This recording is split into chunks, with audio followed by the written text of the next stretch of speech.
Ancestors guard my son, for he is lost in dark. I'm sorry. Did you have an offering for the ancestors? Although, I can't imagine your ancestors reside in the stone. My name is Vilda, widow of Turok of the Smith Caste. I pray here every day for my son, Ruck. I only wish I knew whether I should be asking for his safe return, or for the ancestors to accept his soul. It was 5 years ago. He was only a youngster. He joined a Deep Roads excursion, the only smith to go with the warriors to repair their arms. He was so proud, but he got separated somehow. When they came home, he wasn't with them. The captains don't want to lose anyone searching for stray men. Too many were taken by Darkspawn that way. How? There is no way except to brave the Deep Roads yourself. A warden. So you could do it.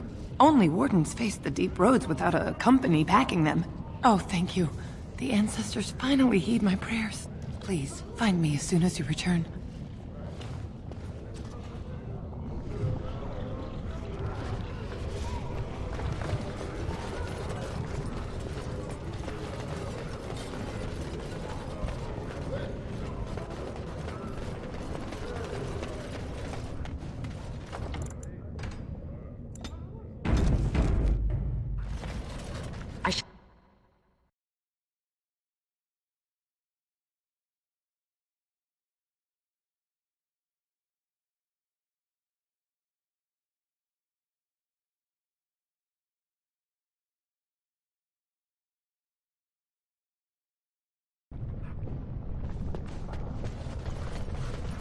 I saw what you were doing back there.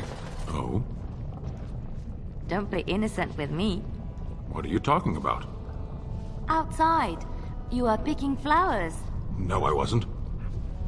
You were. They were medicinal. You're a big softie. We will never speak of this again. Softie.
You and your friends are formidable folk, indeed. It's good to have you along on the road. I'm sure you'll be pleased with...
I am impressed.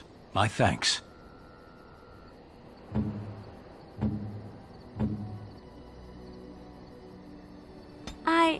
That's a wonderful thought. I don't know what to say.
Yes. I am hardly surprised. Very well. Speak, then. What were they doing? It did not look like it served any purpose. That word means nothing to me.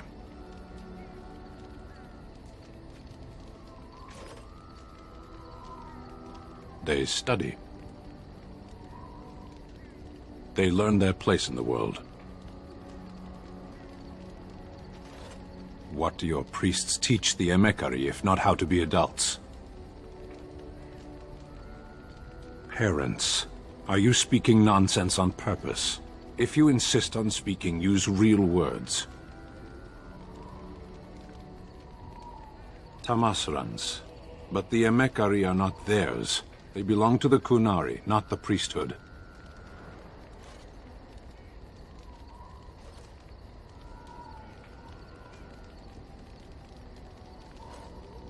Of course not. The Tamasrans raise the children, they don't bear them. Can we move on? Very well. It obviously didn't work for you. I liked it. You are a Grey Warden, yet you know little of your own order. You do not know yourself or what you are for. It was cruel of your people to leave you this way. The Tamasrans see that all Qunari know themselves. And you are not trained beforehand? You cannot make the world suit you. You must suit the world. Decide then. Why do you hesitate? It is your task to fight the Archdemon, isn't it?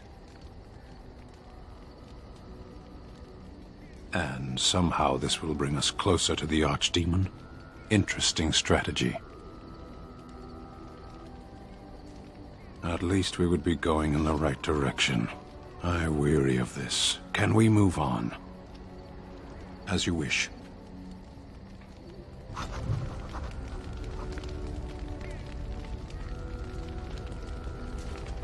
You are not quite as callow as I thought. That is unexpected. You're welcome. I caged myself. A weak mind is a deadly foe, as you are no doubt aware. That is complicated. I came to your lands with 7 of the Beresad, my brothers, to seek answers about the Blight. We made our way across the Ferelden countryside without incident, seeing nothing of the threat we were sent to observe. Until the night we camped by Lake Calenhad. They came from everywhere. The earth beneath our feet, the air above us. Our own shadows harbored the Darkspawn. I saw the last of the creatures cut down, too late. I fell.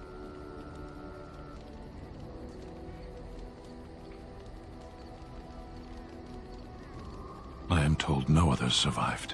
I don't know how long I lay on the battlefield among the dead, nor do I know how the farmers found me. I only know that when I woke I was no longer among my brothers, and my sword was gone from my hand.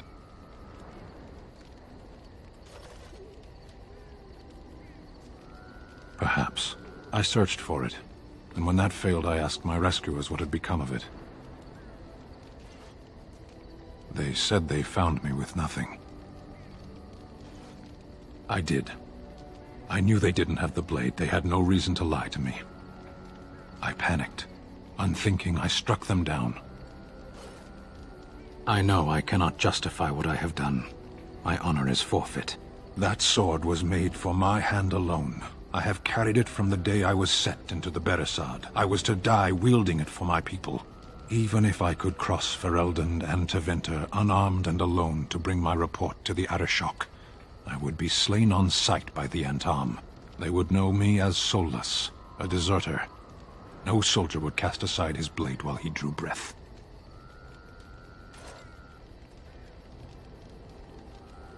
If I knew where to look, it would be in my hand now. Near Lake Calenhad. Perhaps those words are empty, but thank you all the same. You called. Speak, then. What makes it mine? It was theirs to begin with. They knew me before I was born. I was birthed on the day they chose, placed in the world by their hands. When I die, it will be the Tamasrans who note my passing. I am their work. What I do is for my people, always.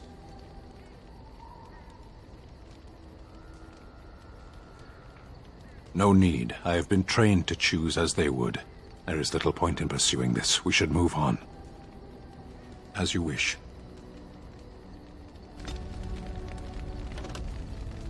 You called. I am hardly surprised.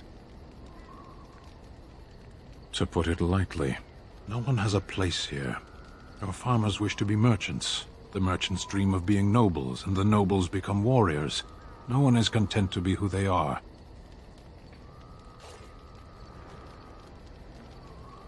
There is interesting food here.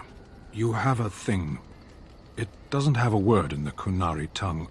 Little baked things like bread, but sweet and crumbly. Yes, we have no such things in our lands. This should be remedied.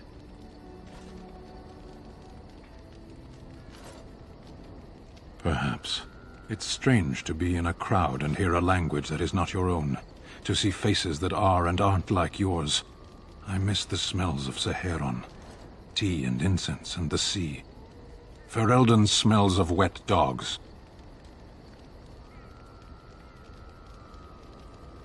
What does that accomplish? The farmer who buys a shop is never a merchant. He is always a farmer turned merchant. He carries his old life with him as a turtle carries its shell.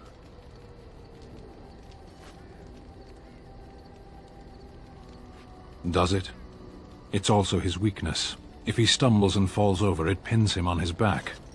It is better to armor yourself with no more than what you need. One life, one duty.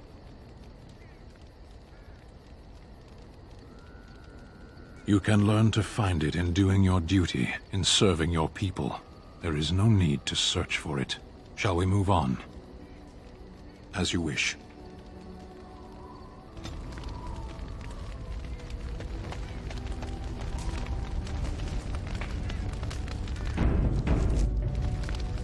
Yes? Well, here I am. Of course I do. I love stories far too much to keep them to myself. Everyone should be able to benefit from them, I think. Chantry lore says it is man's pride that created the Darkspawn. In ages past, the mages of the Tevinder Imperium ruled much of the world we know. In their pride, they thought their magics invincible and imagined that they were greater than the Maker himself. So thinking, they invaded his golden city, planning to take it for themselves and depose their own creator. But they were impure and full of sin. And it is with the sin that they tainted the golden city, corrupting it forever. The Maker cursed them and cast them from his sight. Wherever they went, they spread the taint of their sin. Any land that was touched by the taint became blighted and would suffer no life. Instead, the Darkspawn arose to torment us and remind us of our hubris. Of course, Orlesians enjoy telling stories. I shall tell you my favorite tale of Aveline, the Knight of Olay. A long time ago, a girl child was born to a farmer. He had hoped for a son, not a daughter, and so he told his wife to abandon the child in the woods. Before the cold could claim her, the baby was found by a tribe of Dalish elves who took pity on the poor mewling thing and raised her as their own. Aveline, for that is what they called her, grew strong and quick and clever under the guidance of the elves. She learned to wield the sword as well as any man, could kill a deer with an arrow at 100 paces, and was as graceful on the back of a horse as she was on foot. Aveline's Dalish guardians saw that she could easily best any Orlesian chevalier in battle, and wanted to show the cruel humans the child they had left to die. They bestowed upon her a fine horse and armor, and sent her to prove herself to her people in the Grand Tourney. Now in those days, no woman was allowed to take up arms, let alone compete in the Grand Tourney, but Aveline kept her helmet on and was not discovered. Aveline won many events and gained the approval of the adoring crowd. Eventually, she came face to face with the knight Kaleva in the Grand Melee. Aveline had already bested him in the joust, and Kaleva was determined not to lose a second time. Out of desperation to regain his honor, Kaleva tripped Aveline and tossed her to the ground, ripping off her helmet as he did so. Silence fell upon the arena as Aveline was revealed. Kaleva declared the previous competitions invalid. A woman had taken part, and this was not allowed. But the crowd cheered for Aveline.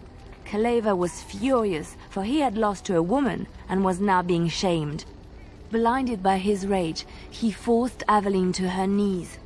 "Know your place, woman," cried he, and slit her throat. The son of the king, Prince Freyan, was present. He recognized Aveline's skill and bravery and began to see the injustice done to the women in his land. When he was made king, he rewrote the laws of Olay so that women could also become chevalier. He honored Aveline and knighted her after her death.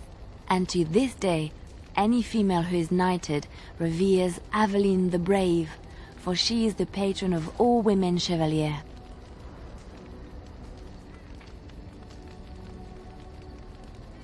I know one, told to me by my mother a long time ago. It always chilled me to the bone. Maybe you have heard of Flemeth?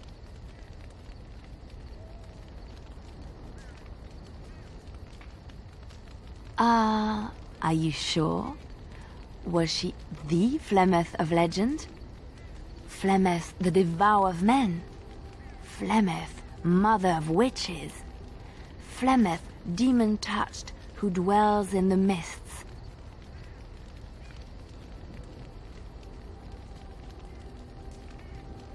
Well, if Flemeth really exists, she would be very, very old indeed. Ferelden mothers scare their daughters with talk of Flemeth. They say that if you're bad, Flemeth will spirit you away and bind you to her forever. They also say that Flemeth mourns her lost beauty and will steal yours through your looking glass if she catches you. Flemeth's beauty was known throughout the land. She had hair like unto a moonless night, skin as pale as winter's first snow, and eyes as beautiful and perilous as the sea. When she came of age, she came to the attention of the Lord of Haeva, Conobar, and he took her for his wife. Conobar soon learned that his young bride had the gift of magic. He kept this a secret, for he feared that she would be taken from him. Flemeth stayed with Conobar for some years, and with his blessing she practiced her art. And then one day, a young poet named Osen came to the castle. Flemeth was captivated by Osen's voice, and he by her beauty, and they fell in love. Flemeth longed to be with her true love, and she and Osen fled from Conobar's lands, seeking refuge in the Kokari wilds with the Chasing tribes. They lived there happily for many a year, till the day Flemeth received news that Conobar was dying and longed to see her face one last time. Flemeth's heart swelled with pity for the man who once was her husband, and begged Osen to return to Conobar's side with her. But when Flemeth and Osen entered Haeva, they were captured by Conobar's men, and Osen was slain in front of Flemeth's eyes. Flemeth was imprisoned in the highest tower of the castle, there to await Conobar's judgment on her. Distraught at the loss of her love, Flemeth plotted revenge against her husband. She summoned a fey demon, intending for it to wreak vengeance on Conobar. But a spell went awry. The demon possessed Flemeth. Turning her into an abomination, the halls of the castle ran red with blood as Flemeth slaughtered Conobar and all his men. The last of Flemeth's humanity melted away, and at dawn, she stole back to the wilds to plot and scheme for 100 years. They say she took to her side many Chasing men, and with their help, begat her daughter witches, who even now prowl the dark places of the Kokari wilds. Which one? I have heard a little about how the elves gained their freedom from the Tevinter Imperium. When Andraste began her exalted march against the Imperium, the elves joined her cause to fight their masters. The great elven leader, Shatan, born in captivity, rose up to lead his people. He foresaw a future where the elves were free. Shatan was killed when Andraste was betrayed, but the elves continued to fight, eventually breaking free of the Imperium. The elves claimed the Dales in the south and settled there in the land of their own. The elves lived in the Dales for centuries. They resurrected the worship of the elven gods and would allow the building of no chantry. This angered the chantry, and the hostility between the two factions finally broke out in open war. The chantry says the elves struck first, but I do not know whether to believe it. The chantry declared a wholly exalted march against the elves, named for Andraste's similar march against Tevinter. During the exalted march of the Dales, the elven cities were sacked, and the elven state completely dissolved. Some of the elves bitterly accepted their fates and surrendered to human rule, living in the human cities as second-class citizens. But others, still fiercely proud of their heritage, refused to bow to the humans, and instead became homeless wanderers.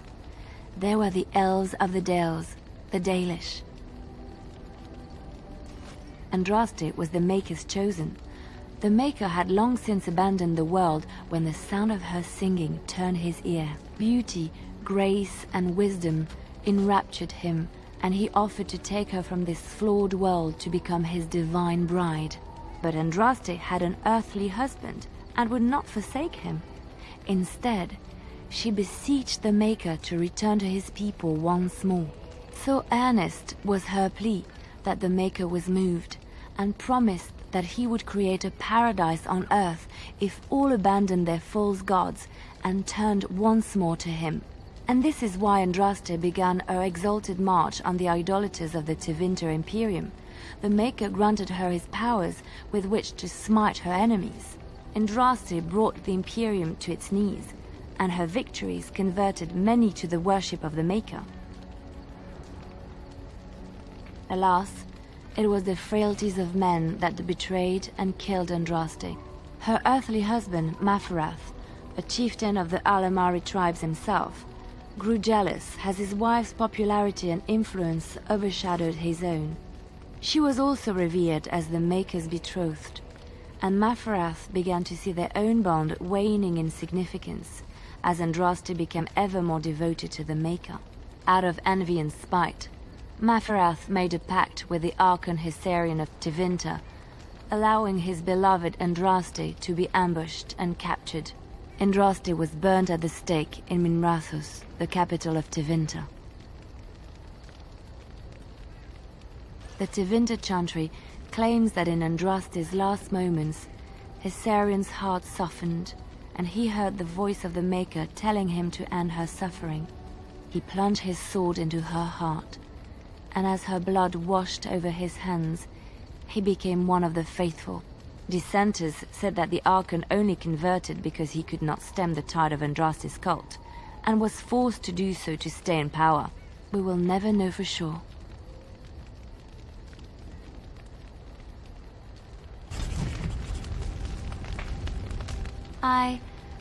Have I ever told you I really like the way you wear your hair?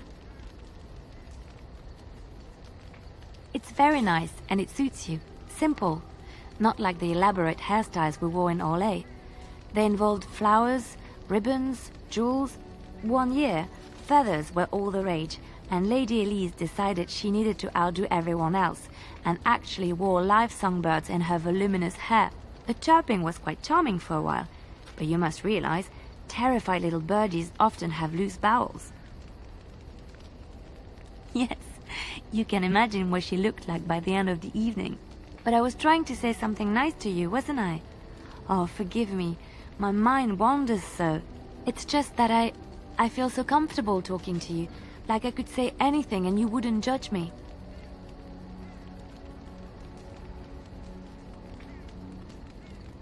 Yes, very much so.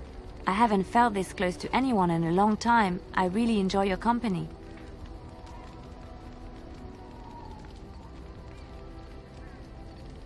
Thank you. I am honored that you feel that way.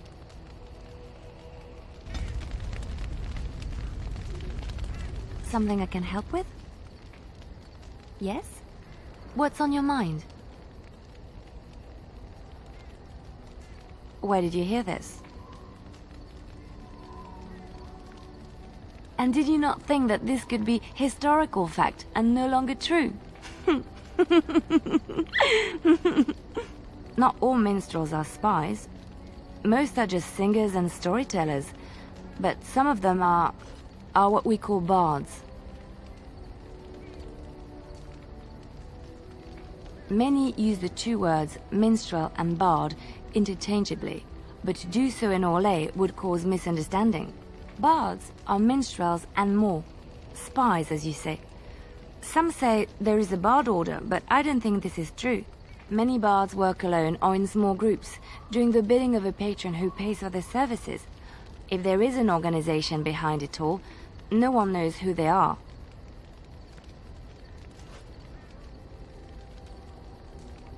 Nobles mostly.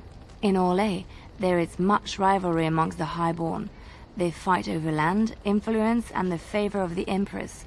But they cannot do this openly because it is impolite, and in public, they wear smiling faces and pretend to be civil.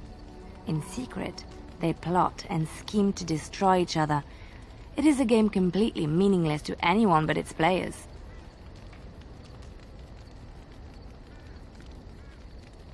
I have revealed too much, it seems, but it doesn't matter what I used to be. It is the past.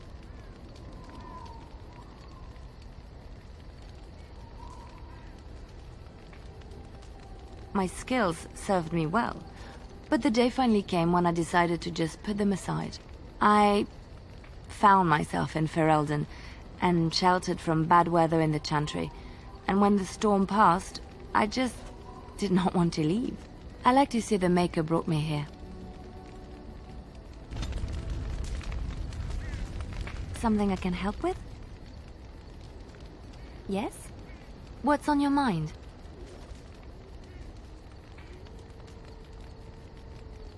There are many rumors about spies, or legion or otherwise. What are you referring to exactly?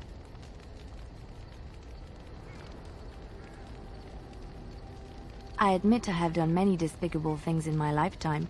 I do what I have to do. So do you. So does everybody. Sometimes we must do terrible things to get what we want. If it is any consolation, I always try to use non-violent means to achieve my ends. Some bards rely on torture to get what they want. It works effectively, as many will bend under the threat of bodily harm. But there are better ways, more subtle and kind. You will be surprised how easily a person will open up to you, even if all you offer is a listening ear. People respond eagerly to others who they believe understand them. They seek approval, friendship, sometimes love. This can be exploited.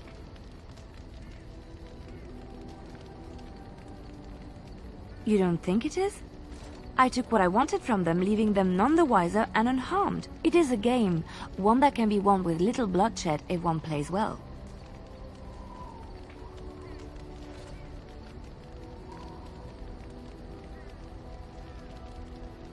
Isn't it? Everyone can be seduced by the right woman. The trick is predicting who she is and becoming her. Master the game, and no one can resist you.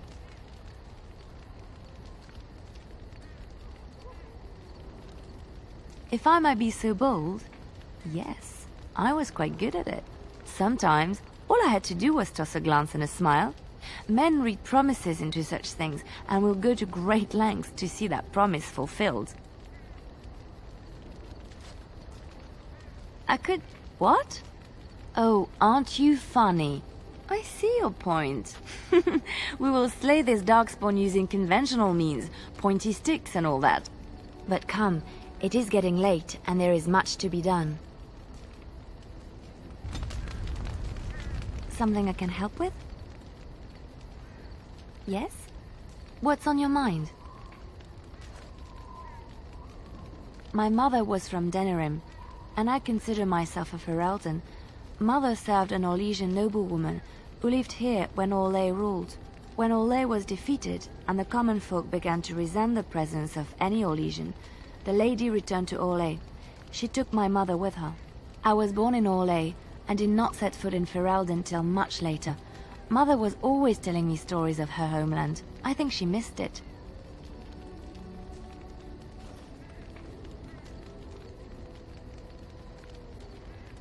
She wasn't unhappy.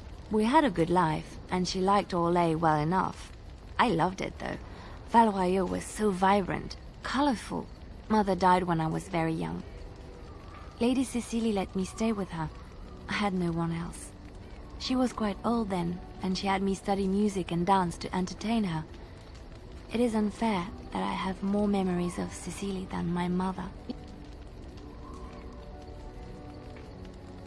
She was an elderly lady, very refined and proper. She had impeccable manners and taste, more so than a lot of Orlesian ladies. Cecilie was also kind. My mother was unmarried and with child. It was scandalous, and Cecilie had every right to turn my mother out. She didn't. Strangely, the only thing I really remember of Mother was her scent. She kept dried flowers in her closet amongst her clothes, small white Ferelden wildflowers with a sweet fragrance. Mother called them Andrastis Grace. They were very rare in Orlais. But enough about that. Let us move on.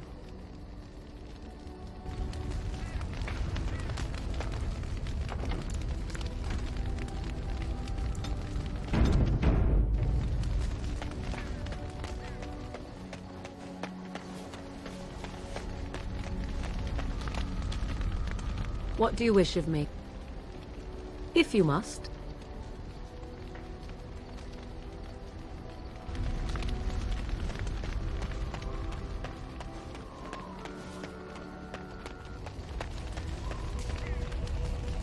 What do you need?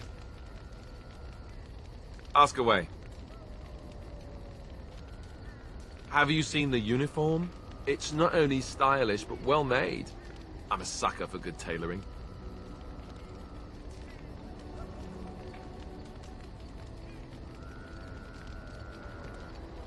Oh, you aren't kidding. I think the Templar uniforms are as colorful as they are just so the Templars didn't feel dull in comparison. Last thing you want when you're about to take down some Maleficar out in the woods is to have him point and laugh at your taste in clothing, am I right?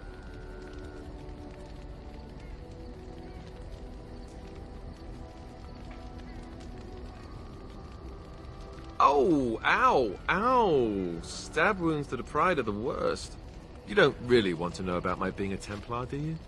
It's really quite boring. You know, I like the way you think. But I guess if you're really curious, there's no harm in obliging. I have a couple of interesting-looking moles I can show you later, too, if you're interested. The truth of the matter is that I did hate going to the monastery. The initiates from poor families thought I put on airs, while the noble ones called me a bastard and ignored me. I felt like Al-Eamon had cast me off, unwanted, and I was determined to be bitter. But I took some solace in the training itself, I guess. I was actually quite good at it.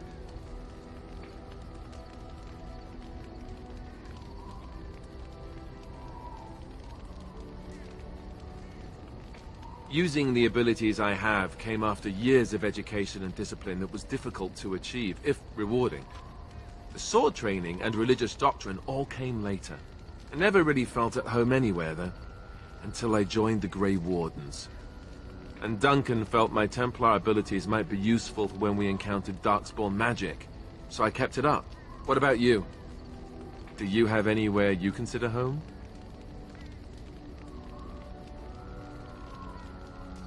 It is. I didn't know you felt that way. We won't always be traveling like this, you know. Once the war is over, once the Blight is... well, a time will come when we'll have to think about having a real home again. Although that seems like a far ways off. And I suppose the Grey Wardens are gone for good. Either way. I suppose you're right. We can create new Grey Wardens, but we'll never get back those we lost. I wonder if it would ever feel the same. Anyhow, now I've sidetracked us. We'd better get back to what we're supposed to be doing right now. What do you need? Ask away. Such as they are. About the Grey Wardens, anyhow. Fair enough. What do you need? Not unless they were asking me for a favor. Well, there was that one time in Denerim, but those women were... not like you. Why? Is this your way of telling me you think I'm handsome?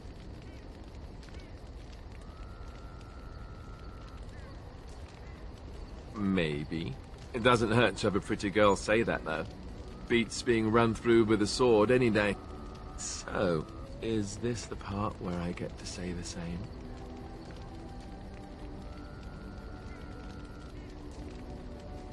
Oh, I think so. I'll just spring it on you when it's a surprise.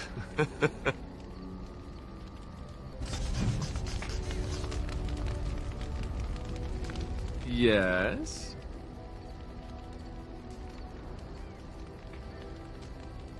Ask away.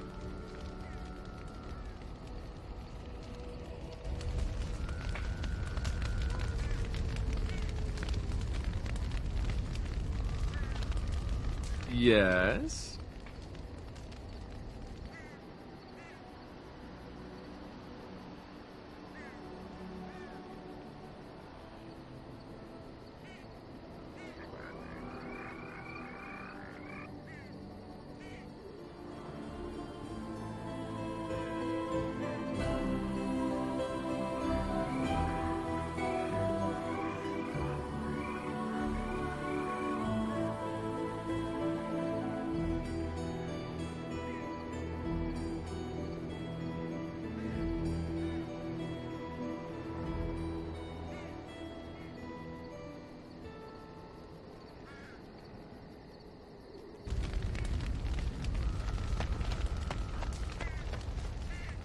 I once heard a really old legend about how the Hound warriors in the days of the old tribes would feed their Mabari the flesh of the vanquished. Well, that's what I heard anyway. It would sometimes be human flesh. Oh, like you can tell the difference. For all you know, maybe you've already been fed something. Someone.